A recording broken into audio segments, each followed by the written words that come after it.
Hello students, welcome to education tab academy. आज की video lecture में हम हिस्ट्री का चैप्टर 3 क्लास 6 हिस्ट्री का chapter 3 in the earliest cities के बारे में डिस्कस करेंगे। पहले पहले जो पार्ट है उसमें हमने काफ़ी कुछ डिस्कस कर लिया था। उसमें हमने जशपाल और हरप्रीत के बारे में जाना था। हड़प्पा जो story of Harappa the first city to be found, उसके बारे में जाना था और उस सिटीज़ में क्या क्या था उसके बारे में भी जाना था। उसके बाद देखा था स्पेशल क्या है उस सिटीज़ के बारे में।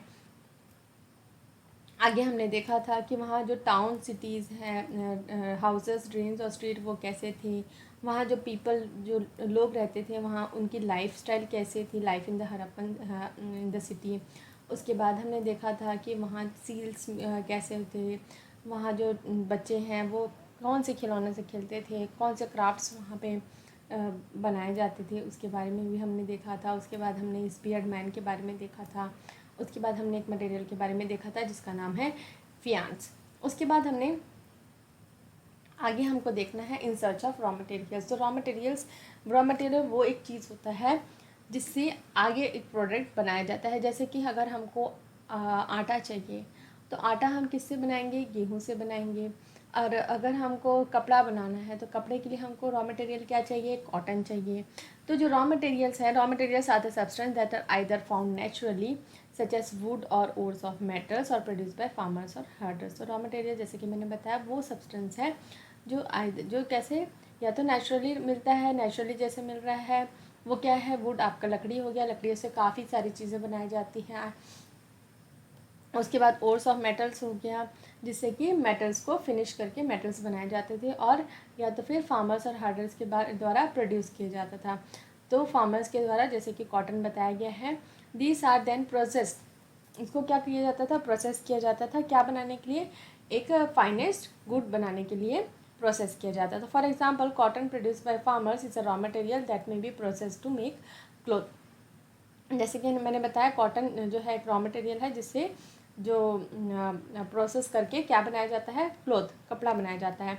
Well some of the raw material that Harappan used were available locally. Many items such as copper, tin, gold, silver and precious stones have to be brought from distant land. तो कुछ जो raw material है वो क्या था, वहाँ पे easily available था, और कुछ जो रॉ मटेरियल है उसको बाहर से मंगवाना पड़ता था।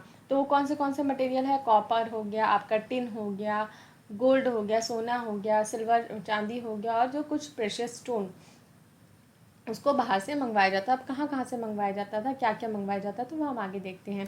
The Harappan broad probably got, क्या मिलता था उनको, copper from present day Rajasthan. कहाँ से कॉपर पाते थे वो, जो राजस्थान वाला एरिया है, और कहाँ से, even from Oman, from West Asia. Tin कहाँ से, tin which was mixed with copper. Tin और कॉपर को क्या मिला के क्या बनाया जाता था, ब्रॉन्ज। और ये जो टिन है उसको कहाँ से लेके आया जाता था, प्रेजेंट डे अफगानिस्तान और ईरान से। जो आज के डेट का जो अफगानिस्तान और ईरान है वहाँ से उसको लेके आया जाता था। गोल्ड कहाँ से लेके आते थे, कर्नाटका से। और जो प्रेशियस स्टोन है वो कहाँ मिलता था आपको, गुजरात, ईरान और अफगानिस्तान में। यहाँ पे एक छोटा सा मॉडल दिख रहा है, ये टॉय मॉडल है। किसका, क्या किस टाइप का दिख रहा है, ये बुलक कार्ट के टाइप का दिख रहा है। और ये क्या है, एक सील, ठीक है, एक सील है। आगे हम देखेंगे food for people in the cities. तो खाना कैसे अवेलेबल होता था वहाँ के लोगों को उस समय। तो while many people lived in the cities, other living in the countryside grew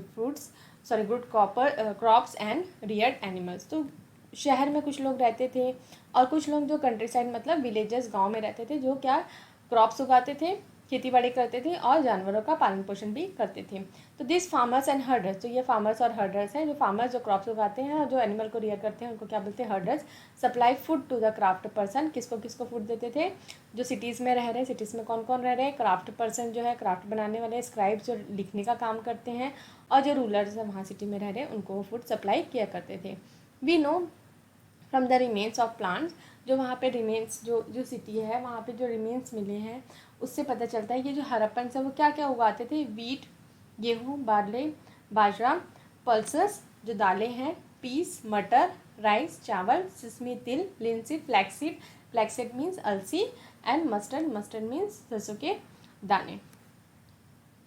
and new tool, और क्या मिला है वहाँ पे, न्यू टूल द प्लॉ मतलब हल, was use to dig earth for turning the soil and planting seed. तो वहाँ के जो फार्मर्स हैं वो क्या यूज़ करते थे, हल, प्लॉ यूज़ करते थे मिट्टी को खोदने के लिए और प्लांट्स सीड्स को प्लांट करने के लिए। बाय रियल प्लॉट्स, जो रियल प्लॉट्स है वो तो अवेलेबल नहीं है, which were probably made of wood, तो लकड़ी से बने हुए थे, तो मोस्टली वो ख़राब हो गए इतने सालों में, क्योंकि कितने सालों पुरानी बात है, 4700 ईयर्स पुरानी बात है। हैव नॉट सर्वाइव्ड, है ना, जो वुड है तो ख़राब हो गया। लेकिन जो टॉय मॉडल है, ये यहाँ पे दिख रहा है आपको, टॉय मॉडल है, और हमने पहले डिस्कस किया जो टॉयज़ किससे बनते थे, टेराकोटा से। तो the toy models have been found as this region does not receive, ठीक है। जो टॉय मॉडल मिला है उससे ये पता चलता है कि बुलक कार्ट्स जो एक जगह से दूसरे जगह जाने के लिए बुलक कार्ट्स का यूज़ हुआ करता था, और इरिगेशन खेतों में काम करने के लिए हल का भी यूज़ किया जाता था, वो इस तरीके के टॉय मॉडल से समझ में आता है। अब यहाँ पे ये बोल रहा है कि ये जो रीज़न है वहाँ पे हैवी रेनफॉल नहीं होता था, इसलिए जो इरिगेशन, कुछ फॉर्म ऑफ इरिगेशन मतलब पानी का सिंचाई वाला कुछ काम करना पड़ता था। तो दिस मीन्स, इससे समझ में आता है कि water was stored and supplied to the fields when plants were growing. तो इससे ये पता चलता है कि कोई फॉर्म में वाटर को कहीं स्टोर करके रखा जाता था, और जब ज़रूरत रहती थी खेतों में पानी डालने के लिए तो वहाँ से वो पानी को लेके आया जाता था। द हरप्पन, जो हरप्पन पीपल है वो क्या क्या रियर कौन से एनिमल्स को पाला करते थे, कैटल्स हो गए आपके, शीप्स हो गए, गोट्स हो गए और बफेलो। तो वाटर एंड पास्टर्स, है ना, पानी चाहिए जानवरों के लिए, और पास्टर मतलब एक खुला मैदान जहाँ घास है, जहाँ उनको चराया जाता है। चराया मतलब वहाँ पर छोड़ दिया जाता है, वो अपना घास अपने से खा लेते जाते थे। वे are available around the settlement, जहाँ पे ये फार्मर्स और हर्डर्स रहते थे वहाँ पे वाटर और पास्टर्स अवेलेबल हुआ करते थे। However in the dry summer months, जब सूखा का टाइम रहता था, तो ये जो लार्ज हर्ड्स मतलब जो ग्रुप है, जो झुंड है, वो जो एनिमल्स का, उनको कहाँ लेके जाया जाता था, डिस्टेंट, है ना, थोड़ी दूर में लेके जाया जाता था जहाँ वो उनको पानी भी अवेलेबल हो जाए और घास भी अवेलेबल हो जाए। फ्रूट्स देख लेंगे, दे ऑल्सो कलेक्टेड, जो ये जो फार्मर्स और हर्डर्स का ग्रुप है ये फ्रूट्स भी इकट्ठा करते थे। कौन से फ्रूट्स, बेर, ओके, और क्या पकड़ते थे, मछलियाँ भी पकड़ते थे, और हंटेड वाइल्ड एनिमल्स भी, जो जंगली जानवर है उसका भी शिकार करते थे। और जंगली जानवर कौन सा है, एंटीलोप। अब उसके बाद हमको देखना है क्लोजर लुक, है ना। अभी यहाँ पे हमको 2 सिटी के बारे में देखना है, हरप्पन टाउन्स इन गुजरात। तो यहाँ पे हम 2 सिटी देखेंगे, पहला है धोलावीरा और सेकेंड है Lothal. The city of Dholavira, तो यहाँ पे जो सिटी है धोलावीरा का, was located in Khadir Bet in the Rann of Kutch, where there was fresh water and fertile soil. तो ये जो धोलावीरा ये कहाँ पे है आपका, रान ऑफ कच्छ में, है ना, कौन से बेल्ट में, खादीर बेल्ट में। यहाँ पे क्या अवेलेबल था, फ्रेश वाटर और फर्टाइल सॉइल भी अवेलेबल था। तो पानी और जहाँ ज़मीन अच्छी है वहाँ पे सेटलमेंट होना ईजिली हो जाता था। Okay, unlike some of the other Harappan cities, मतलब जो पहले के हरप्पन सिटीज़ देखा वहाँ पे कैसा था, पहले के जो हरप्पन सिटीज़ हमने डिस्कस किया था, टू पार्ट्स में था। पहला जो अपर पार्ट है उसको क्या बोलते हैं, सिटाडल, और जो लोअर पार्ट है उसको लोअर टाउन बोला जाता था। पर धोलावीरा जो है वहाँ पे 3 पार्ट्स, है ना, 3 पार्ट्स में मिला है ना, जो धोलावीरा जो है 3 पार्ट्स में मिला है। तो each part was surrounded with massive stone walls, और जो एक पार्ट है उसमें बड़ी बड़ी दीवारें मिली हैं। और ये दीवारें इस समय क्या है, ब्रिक्स की नहीं है, किसकी है, स्टोन की, है ना, पत्थरों से बनी हुई है, ब्रिक्स की नहीं बनी हुई है क्या। और यहाँ क्या है, विथ एंट्रेंस थ्रू गेटवे, और यहाँ से अंदर कैसे आ सकते हैं, सिर्फ और सिर्फ गेट से। तो there was also a public area in the settlement where public ceremonies could be held, और एक क्या है मिला है, लार्ज ओपन एरिया भी है जहाँ पे हो सकता है कुछ पब्लिक सेरेमनीज होती है। पब्लिक सेरेमनीज आपका हो सकता है शादी, कोई सभा, ओके, कोई कोई मेला वगैरह, ये सब पब्लिक सेरेमनीज में आता है। The other finds includes large letters of Harappan scripts which were carved out of white stones and perhaps inlaid in wood। और क्या मिला है यहाँ पे, लार्ज लेटर, जो हरप्पन स्क्रिप्ट है जिसको हम पहले डिस्कस कर चुके हैं, कोई डिसिफर नहीं कर पाया है, पढ़ नहीं पाया है, तो वैसे ही लार्ज लेटर्स मिले हैं वहाँ पे। जो क्या है, पहले का किस में मिला है आपको, सिर्फ सील्स में मिला है, और यहाँ पे किस में मिला है, वाइट स्टोन से उसको कार्व किया गया है, निकाला गया है, और उसको जो वुड है, वुड में उसको गाड़ा गया है, ठीक है। This is a unique find as generally Harappan writings has been found on small object as seal. तो ये एक यूनिक फाइंडिंग है, क्योंकि इससे पहले जैसे मैंने बताया कि हरप्पन राइटिंग्स जो है इससे पहले किस में पाया गया है, सिर्फ और सिर्फ सील्स में। ओके, तो उसके बाद हम नेक्स्ट देखेंगे सिटी ऑफ लोथल के बारे में। तो लोथल सिटी जो है वो कहाँ पे है, ट्रिब्यूटरी ऑफ साबरमती इन गुजरात। जो गुजरात एरिया जो है, गुजरात का जो ट्रिब्यूटरी है साबरमती नदी का नाम है, वहाँ पे मिला है ये city, close to the gulf of Khambhat. जो गल्फ ऑफ काम्बत है ये एकदम आपका वेस्टर्न एरिया है, जहाँ पे से शिप्स जो ट्रेड रिलेशनशिप आप बोल सकते हैं विया वाटर, है ना, वाटर के थ्रू जो ट्रेड रिलेशनशिप है अदर कंट्रीज़ के साथ, वो मोस्ट प्रोबेबली इसी एरिया से, इसी जो जगह है वहाँ से हुआ करता था।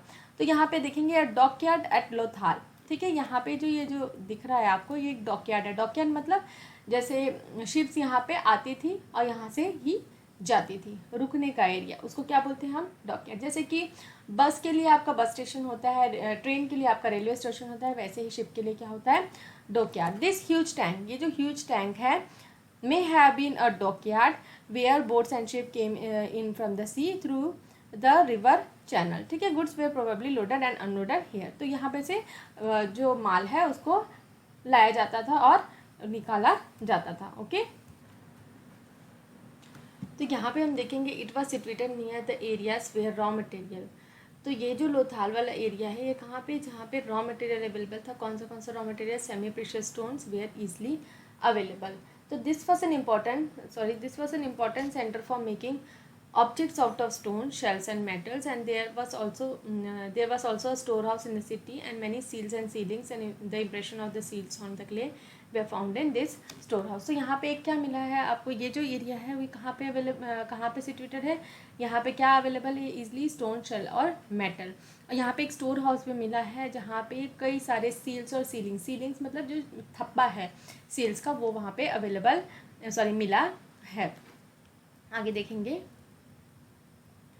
तो ये जो बिल्डिंग है, एक building was found there was probably workshop. ये जो बिल्डिंग है वो क्या थी, वर्कशॉप थी, जहाँ पे चीज़ें बनाई जाती थी। और कौन सी चीज़ें, मोती, ठीक है। तो यहाँ पे क्या क्या मिला है, वर्कशॉप फॉर मेकिंग बीड्स। और ये बीड्स में क्या क्या है, पीसेस ऑफ स्टोन्स मिले हैं हमको, हाफ मेड बीड्स, है ना, जो बीड ठीक से बना नहीं पाया, आधा बना हुआ बीड मतलब मोती, है ना। टूल्स जो है जो यूज़ होते थे मोती बनाने के लिए वो, और फिनिश्ड बीड्स, है ना, जो अच्छे से बना हुआ मोती भी वहाँ पे मिला है। सील्स और सीलिंग्स के बारे में देखेंगे, ये यहाँ पे दिख रहा है आपको, ये है सीलिंग्स, है ना, एक सीलिंग है, एक थप्पा लगा हुआ मिट्टी का टुकड़ा है। तो सील्स में have been used to stamp bags or packets containing goods that were sent from one place to another. After a bag was closed or tied, a layer of wet clay was applied on the knot as the seal was pressed on it.